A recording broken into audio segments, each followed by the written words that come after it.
Good morning বন্ধুরা, ছাদ বাগান নিয়ে আবার আমি চলে এসেছি তোমাদের কাছে।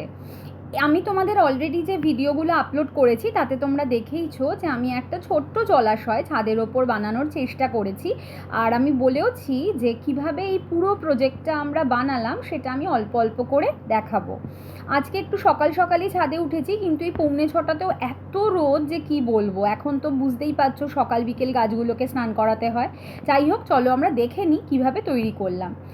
এই যে দেখছো মোটরটা, এই মোটরটা অলরেডি আমাদের ছিল। আর আগের দিন তো আমি দেখিয়েছি যে আমরা পুরো ট্যাঙ্কটাকে কিভাবে পরিষ্কার করেছি। আর এই মাটির হাঁড়িগুলো মেনলি আমাদের বহুদিন আগে কিনা রাখা হয়েছিল রান্না বান্না করা হবে বলে, বাট কোনো কাজে আমরা লাগাতে পারিনি। তাই আলটিমেটলি মনে হলো এটাই বেস্ট অপশন যে হাঁড়িগুলো এখানে যদি আমরা ইউজ করতে পারি।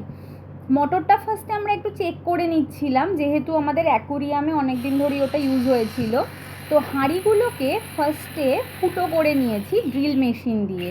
ফুটোটা করবার জন্য যে পাইপটা আমরা ইনসার্ট করব সেই পাইপের ডায়ামিটারে কিন্তু করতে হবে। তাই এটা ভীষণ ইম্পর্টেন্ট। একটু ছোট করলে অবশ্য বেটার, যাতে তুমি ভালোভাবে ওই ইনসার্টটা করতে পারো।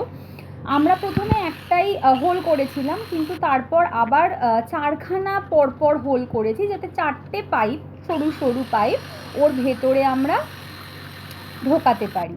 তোমরা নিশ্চয়ই দেখতে পাচ্ছ কিভাবে 4টে পাইপ ঢোকানোর মতন জায়গা এই হাঁড়িটাতে করা হয়েছে।